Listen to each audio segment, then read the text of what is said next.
लेकिन एपी सिंह को ये पता नहीं था कि ये भारत है, यहाँ नाले पे दहला भी रहता है। यहाँ मोमिन मलिक ने एपी सिंह को भी कटघरे में खींच लिया। और अब ये देखना आगे जो कोर्ट का प्रोसीजर शुरू होगा तो एपी सिंह अपने बचाव में क्या रखते हैं और मोमिन मलिक किस तरह से काउंटर करते हैं इस मुकदमे को, ये तो देखने वाला दृश्य होगा। अदालती कार्रवाई और पूरे प्रोसीजर को जो है लोग देखेंगे, हंसेंगे, एंजॉय करेंगे। ये मुकदमा अब उस जगह पे फिर वापस आया, वो पुराना जो क्लाइमैक्स था वो फिर से अब वो समझिए रिव्यू होगा दोबारा। एपी सिंह तो बेचारे सस्ती लोकप्रियता के कारण इस तरह के मुकदमे लेते हैं, वो तो आपको पता है। एक बहुत ही दुर्भाग्यपूर्ण मुकदमा था, दिल्ली में बहुत हंगामा हुआ था और उस मुकदमे में भी उस बलात्कारी के वो वकील बने थे, आपको याद है निर्भया वाले में। तो एपी सिंह बेचारे भटकी हुई आत्मा है, इस तरह के मुकदमे वो ढूंढ लेते हैं जबरन, कोई उन्हें वकील हायर करे या ना करे। क्लाइमैक्स मतलब आप इसे मूवी की तरह देख रहे हैं? सीरियस नहीं ले रहे हैं? फुल ड्रामा है ये। जब से ये फिल्म शुरू हुई, सीमा सचिन सीमा हैदर की जो फिल्म शुरू हुई है, तो फिल्म है ये, लेकिन तमाम चैनल वालों को भी एक मसाला मिलता है और लगातार इस पर डिबेट हो रहे हैं। सीमा को हीरोइन बनाकर पेश किया गया और कई तो जो सीरियल बनाने वाले लोगों ने हायर किया सीमा को, तो उसके इस कंट्रोवर्सी को कैश कराने में लोग लगे हुए हैं। लेकिन वो कैश कितना हुआ है, क्या 3 करोड़ और प्लस 2 करोड़ और प्लस 11 करोड़ हुआ या नहीं हुआ, ये अब अदालत में जाकर तय होगा कि क्या सीमा 3 करोड़ देने लायक हुई है कि नहीं हुई है, क्या सचिन 2 करोड़ रुपया देने लायक हुआ है या नहीं हुआ। तो ये नोटिस आया है, कोई ज़रूरी नहीं है कि नोटिस आ जाए जितने का, वो जो कोर्ट का एक लंबा प्रोसेस है, उस प्रोसेस से मोमिन मलिक को भी पास आगे बढ़ना पड़ेगा और एपी सिंह भी सामना करेंगे, क्योंकि एपी सिंह ने वो हम लोग के यहाँ कहते हैं मधुमक्खी के छत्ते में हाथ डालना। ये मुकदमा डे 1 से जो है कंट्रोवर्सी इसमें था, भाग के आना, बग़ैर लीगल किसी डॉक्यूमेंट्स के आना, बच्चों को लेकर आना। कई चैनलों ने बताया, शायद आप लोगों ने बताया कि कई देशों से घूम घाम के, नेपाल उपाल का भी उसमें एंगल है, सचिन गया लाने और क्या क्या ये सारे मामले जो हुए। तो इसमें लीगली कई पेचीदगियां हैं, कई दाव पेच अभी इसके अंदर है, जिसमें सीमा को फंसना तो ज़रूरी है, क्योंकि इलीगल जो माइग्रेशन है वो अपने आप में एक कानूनी मामला है और उसका तो सामना करना ही पड़ेगा। भाई आप कैसे आ गए भारत, ऐसा तो नहीं कि प्यार हुआ तकरार हुआ और कुछ भी आप कानून को हाथ में ले लें। कानून तो कानून है, कानून प्यार करने वालों के लिए भी, कानून नफरत करने वालों के लिए। वो खुद को सकीना मान बैठी थी और उसको तारा। फिल्मों में मैं कह रहा हूँ, वो सारी चीज़ें फिल्मों में होती हैं। फिल्म में गब्बर कह देता कितने आदमी थे, बाहर ये नहीं चलता है ना भाई। बाहर जो है वो नहीं चलता है कि सब कुछ फिल्म वाला वो सकीना बन जाएगी। और सकीना का जो वो बाप था बेचारा तो इस दुनिया से चला भी गया, जिसने बाप का रोल किया था, माना जाना अभिनेता थे वो भी, जो विलन का रोल करते थे, अमरीश पुरी। और दूसरे तमाम हीरो, और एक हीरो बेचारे जो है जो चापाकल सकीना के उखाड़ने वाले थे। तो वो सचिन में और सन्नी देओल में तो आप बराबरी नहीं कर सकते हैं ना। सन्नी देओल को एक तराजू पर रखेंगे तो 5 सचिन को रखना पड़ जाएगा, तब भी शायद पूरा हो कि नहीं हो। तो ये भी एक मसला। तो ये सब फिल्मों में जो चीज़ें हैं वो काल्पनिक है, ये तो वास्तविक है। और रियल जो है वो रील में नहीं सेट करेगा। ये रियलिटी ये है कि भाग के आई, रियलिटी ये है कि गैर कानूनी आई, रियलिटी ये है कि 4 बच्चों को जो जबरन लेकर आई है, उन बच्चों का मालिक बाप ही होगा, माँ नहीं हो सकती है कानूनी। और भारतीय, हमारा जो भारत का संविधान वो कहता है। अब विशेष परिस्थितियों में अगर बाप इनकार कर जाए या फिर बच्चा ही जिद कर ले, कई और मामले हैं हमारे भारत के कानून में। ऐसा नहीं है कि वन साइडेड कर दिया जाता सब काम, बड़ा गैप है, सबके लिए गुंजाइश है इसमें। लेकिन पहली नज़र में ये है, जिसको हिंदी में प्रथम दृष्टया कहते हैं, वो ये है कि बाप ही मालिक है। तो वो रियलिटी तो ये है। अब रील में वो अपना हीरोइन बन रही है, नाच रही है, घूम रही है, पैसे कमा रही है, यूट्यूब चैनल भी खोल दी है, कई लोग, वो एक सेलिब्रिटी बनी हुई है। लेकिन ऐसा कुछ है नहीं। वास्तविकता तो जो है वो तो वास्तविकता ही रहेगा। कुछ वकील की एंट्री हुई, कुछ यूट्यूब चैनलों ने खूब मसाले ढूंढे कुछ आर्टिफिशियल मसाले भी बनाए गए मिल बैठकर, जो होता है, जो आजकल चलता भी है, किसी तरह से व्यूअरशिप बढ़ जाए, तो वो सब कुछ तो हो लिया ड्रामा। लेकिन हर ड्रामे का एक एंड होता है। सकीना का नाम ले रहे तो उस फिल्म का तो 3 ही घंटे में एंड हो गया था, तो इसका भी जो कुछ दिनों में एंड होना चाहिए ना। तो ये जो अब आया है मामला, ये टर्निंग पॉइंट है और इस पर एंड होना है। अब जो गुलाम हैदर है वो एक्टिव हुआ है, उसने वकील हायर किया है, वो भी इंडियन वकील रखा है, और उस वकील ने सबको नोटिस करवा दिया है। तो नोटिस पर इनको कोर्ट तो जाना ही है। अब कोर्ट जाकर ये अपना पक्ष रखेंगे। पक्ष क्या रखेंगे? इनके पास रखने के लिए कोई पक्ष है नहीं कानूनी, और जब पक्ष नहीं है तो फिर इनको सरेंडर होना होगा, अदालत का जो हुक्म होगा उसका पालन करना होगा। अब अदालत ऐसा नहीं है कि जो क्या कहते हैं गुलाम हैदर के वकील चाहते हैं वही हो जाए, ऐसा नहीं होगा। जज साहब भी देखेंगे, परिस्थितियों का मूल्यांकन करेंगे। लेकिन जो जुर्म सीमा ने किया है वो तो जग जाहिर है।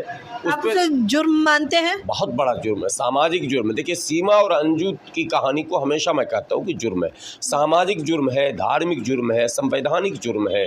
किसी के जीवन के साथ इस तरह का खिलवाड़, बहुत विशेष परिस्थितियाँ होती हैं, पति नाकारा है, छोड़ दिया, मारता है, पीटता है, तो उसके लिए भी कोर्ट कचहरी अदालत है, कहीं आपको अप्रोच करना है। फिर आपके पेरेंट्स हैं, और पेरेंट्स अगर नहीं है, लावारिस हैं, यतीम हैं, माँ बाप नहीं है, भाई नहीं है, तो उस परिस्थिति में महिला, औरत जो होती है वो कोई ठोस कदम उठाती है और वो कोई कड़ा फैसला लेती है।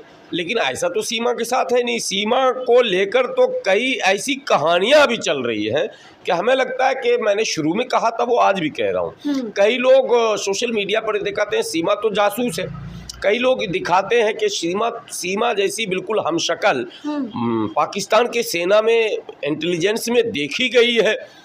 तो इसमें तो सचिन और सीमा दोनों को तहवील में लेकर, यानी जो रिमांड जिसको कहते हैं, रिमांड में लेकर और एजेंसियों को पूछताछ करनी चाहिए थी और जड़ तक पहुंचना चाहिए। लेकिन सचिन कहते हैं मेरी निगाह से देखो सीमा में ऐसा कुछ नहीं है। आप उसकी निगाह से ही नहीं देख रहे हैं गुलाम साहब। किसी के निगाह से भारत का संविधान जो देखता, संविधान ने हमारे यहाँ जो अदालत है, तो अदालत में जो न्याय की देवी है, एक मूर्ति रहती है, अब उसके आंख में पट्टी रहता है, वो आपने देखा होगा, सिंबल है, सिंबल ऑफ मतलब न्याय, सत्यमेव जयते जो है। तो जो हमारा सिंबल है, जिस मूर्ति को रखा जाता, तमाम अदालतों में आपने देखा होगा वो मूर्ति रहती है, तराजू हाथ में रहता है, आंख में पट्टी रहता है, देखना नहीं है किसी की निगाह से, तराजू पे तौल देना है। अब तौलने में पक्ष रखिए, अपना अपना मटेरियल दोनों पलड़े पर रखिए। तो सचिन बोले मेरी निगाह से देखो, सीमा बोले मेरी निगाह से नहीं देखा जाएगा। भारत का संविधान पहले ही बोल दिया भाई, हम निगाह होगा, हम तथ्यों को जो है खंगालेंगे, और हमारे पास सिर्फ तथ्य लेकर आओ, दिल लेकर मत आओ, दिमाग लेकर आओ, क्योंकि अदालत की लड़ाई दिमाग से होती है। वो जो बारीक बारीक मामले हैं, एक एक आर्टिकल को जो डिफाइन किया गया है, वो उस पर डिबेट होगा। जो आर्गुमेंट्स होते हैं दोनों लॉयर्स में, तो वो आर्गुमेंट्स दिल पे नहीं होता। दिल फेक बहस नहीं है अदालत में। अदालत में दिमाग का बहस है, इल्म का बहस है, नॉलेज का बहस है, और जो प्रूफ हैं, जो तथ्य हैं, उस पर डिबेट होंगे और उसी पर अदालत नतीजे पर पहुंचेगी। हमारे जो जज महोदय जो भी होते हैं, जजेस कभी भी किसी के दिल और दिमाग पर नहीं जाते। हाँ, कभी ऐसा कोई मुकदमा आया कि जज भी इंसान है, दिल तो उनके पास भी है, तो कभी जज सोचने लगते हैं अपने मन से, और उनको एक विशेष अधिकार भी दिया हुआ है अदालत में कि कभी अगर उनको ये लगे कि वास्तविकता ये है लेकिन प्रस्तुतिकरण नहीं हो पा रहा, तो वो ले सकते हैं। लेकिन ऐसा कुछ है नहीं। सीमा के मैटर में दिल लगेगी या नहीं? नहीं, कोई दिल लगी नहीं लगेगी। यहाँ तो अभी फिलहाल एंजॉय चल रहा है। जज साहब को भी पता कि तो जाना है इसको, ये रह नहीं सकता। ठीक है, सचिन को चूस के जाए या फिर जैसे जाए उसको जाना है, और जिस दिन वो जाएगी तो वही शेर लोग पढ़ेंगे, बड़े बेआबरू होकर तेरे कूचे से हम निकले, और बहुत निकले मेरे अरमा मगर फिर भी तो कम निकले। तो वो हाल तो सीमा का होना है। जो गलत करेगा जस करनी तस भोग। लेकिन अभी तीनों लोग में से कोई बोल नहीं रहा है, बस सीमा ने बोला है कि मेरा पति जो है वो सस्ती लोकप्रियता लेना चाहता है बस। नहीं नहीं, अब मैं कह रहा हूँ कि वो सीमा के वकील जो एपी सिंह है कि एपी सिंह वो खुद सस्ती लोकप्रियता लेना चाहते हैं। वो बेचारे सुल्तानपुरी में रहते थे, अननोन पर्सन थे, लेकिन आज नोन फेस हो गए हैं। कई कंट्रोवर्शियल मुकदमे में उन्होंने जबरन एंट्री लिया, ठीक है, ये अच्छी बात भी है, कोई बुरी बात मैं शिकायत नहीं कर रहा हूँ, लेकिन सच्चाई ये है कि वो जिस तरह से पंगे को ले रहे हैं उतना मटेरियल उनके पास है नहीं, वो वैसा डिग्री उनके पास नहीं है और न उतनी क्षमता उनके अंदर है। पर यह है कि बड़बोले हैं और लॉयर्स हैं, जबरन मामले को लेते हैं ताकि मैं किसी भी तरह से चर्चे में रहूं, तो चर्चे में रहते भी हैं। कई बड़े बड़े चैनलों ने इंटरव्यूज़ ले लिए उनके लिए ये बड़ी बात है, सरप्लस है उनका कि कम से कम भारत में तकरीबन तमाम लोगों ने जान लिया कि एपी सिंह भी कोई वकील हैं। हालांकि वो क्रिमिनल या लॉयर सिविल के कोई माने जाने वकील नहीं है। बहुत कंट्रोवर्सी में अपना वो टांग अड़ाने वाली बात है, टांग अड़ा के उन्होंने अपना काम निकाला, लेकिन इस बार कहीं ऐसा ना कोई टांग उनका फंस जाए, क्योंकि यह 11 करोड़ का जो मसला है, हमको लगता है कि नहीं इन्होंने इतना पैसा अभी तक कमाया नहीं। इसलिए अंत भला तो सब भला, तो अंत क्या होगा सीमा सचिन? अंत तो बुरा होगा। देखिए, जो मैं सीधी सी बात कहता हूँ कि गलत फैसले अगर आप लेते हैं तो उसका अंजाम गलत ही होना, सही नहीं होगा। जो गलत करेगा गलत ही होगा उसके साथ, ये नेचर है और प्रकृति का नियम है। तो प्रकृति के नियमों के विपरीत हम कोई भी बात सोचते हैं, अपने मन में ख्याली पुलाव पकाते हैं, गलत है, हमको खामियाजा भुगतना पड़ेगा। अच्छा सीमा सचिन, आपको आखिरी में देख रहे हो कैमरे पे, तो क्या कहना चाहेंगे? मैं तो सीमा और सचिन दोनों से कहता हूँ, मैं सचिन से क्या कहूँगा, सचिन को तो एक नायाब चीज़ मिल गया जिसको महल्ले का लोग भी नहीं गिनता था, पूरा भारत देख लिया सीमा की वजह से। लेकिन सीमा को अब भी अपने किए पर पछताना चाहिए, पुनर्विचार करना चाहिए और लौट जाना चाहिए पाकिस्तान, और नहीं तो भारत सरकार से साफ शब्दों में कह देना चाहिए कि प्यार कम और जासूसी ज़्यादा, या प्यार कम धोखा ज़्यादा, या फिर प्यार तो है लेकिन साथ में मजबूरी हमारी ये है कि हम जा नहीं सकते, मुझे भारत की नागरिकता दीजिए।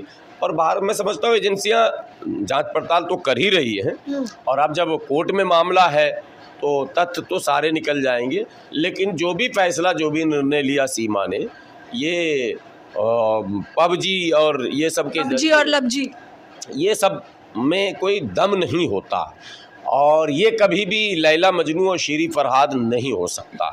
इतिहास में जो वो दर्ज हैं इश्क के वो सारे दास्तान, उससे इसका नहीं किया जा सकता, बिल्कुल ये तय।